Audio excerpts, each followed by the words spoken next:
Bien le bonjour les élèves de 6e 2. Donc dans le cadre de cette première journée de confinement, je vous propose de poursuivre notre travail sur le chapitre d'histoire Le monde des cités grecques en y ajoutant cette leçon sur la démocratie athénienne. Donc la première consigne va être de mettre en pause cette vidéo, de prendre votre cahier et d'y écrire le titre de cette leçon. Le thème de cette leçon repose sur une notion un petit peu difficile, à savoir l'organisation politique d'un État. Moi, je le définirais plus simplement comme la façon de gouverner.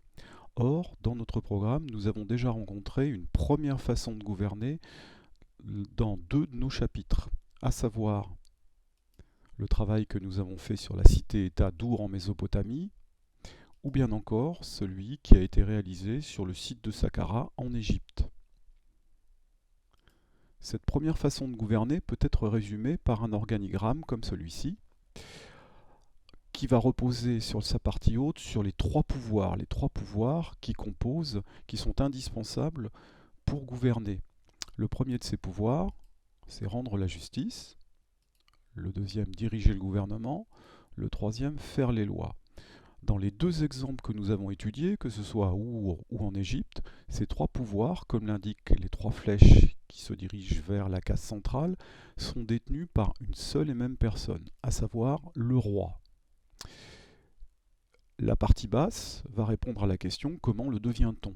Le roi est devenu roi parce qu'il a tout simplement succédé à son père. On parle alors de pouvoir héréditaire, d'un pouvoir qui se transmet de père en fils. La deuxième possibilité, c'est qu'il a tout simplement gagné des guerres pour s'emparer du pouvoir royal. En 510 avant Jésus-Christ, la cité d'Athènes va inventer une nouvelle façon de gouverner qu'on va appeler la démocratie. Sur cette carte du monde des cités grecques, je localise Athènes, qui se trouve dans la zone rouge, avec un point violet. Donc la zone rouge, on va dire qu'Athènes est une cité grecque, voire même l'une des principales cités grecques.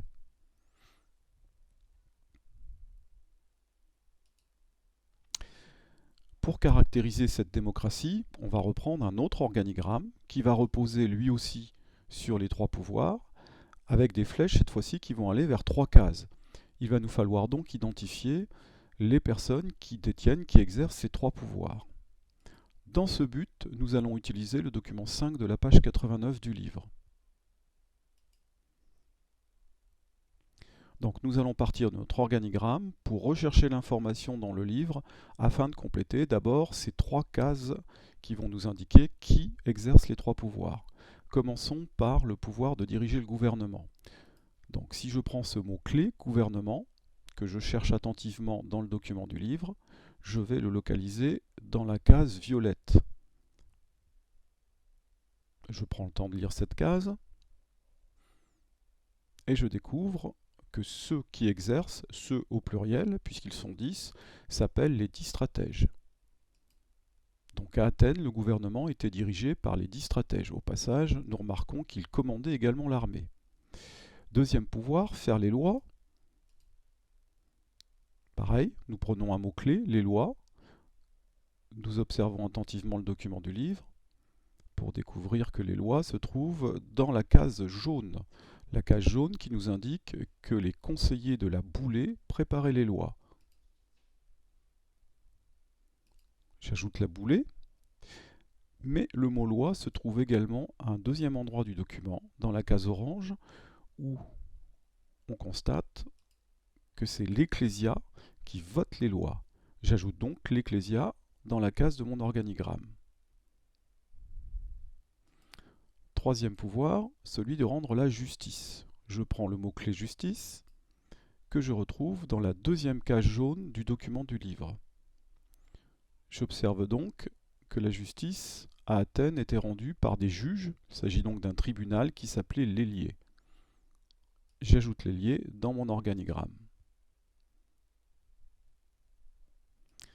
Reste ensuite à déterminer comment ces stratèges, comment la boulée, le tribunal de l'Héliée, étaient nommés à ces fonctions qui leur permettaient d'exercer chacun l'un des trois pouvoirs.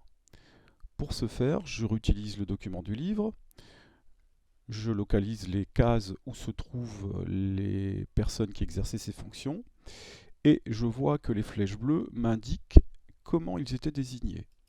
Tirage au sort, élit, il y avait donc une élection et des votes, ou tiré au sort, et tiré au sort. Je dois remonter à la base de ces flèches bleues pour découvrir que ceux qui tiraient au sort ou qui votaient pour élire notamment les 10 stratèges sont les citoyens réunis dans une assemblée qui s'appelait l'Ecclésia. Je peux donc indiquer qu'à Athènes, il faut être élu ou tiré au sort par l'assemblée des citoyens, l'Ecclésia, pour exercer l'un des pouvoirs qui permettait de gouverner la cité.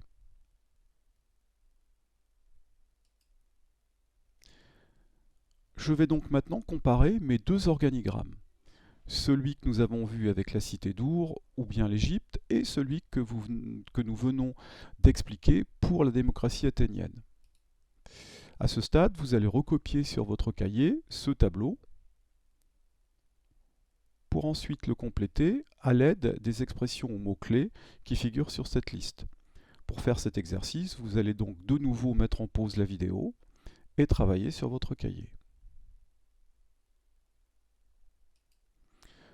Cette démocratie athénienne, donc comparée à la royauté qu'on avait rencontrée à Our ou en Égypte, paraît un système de gouvernement plus juste et équitable. Pourtant, l'égalité de la démocratie athénienne, elle avait bien des limites.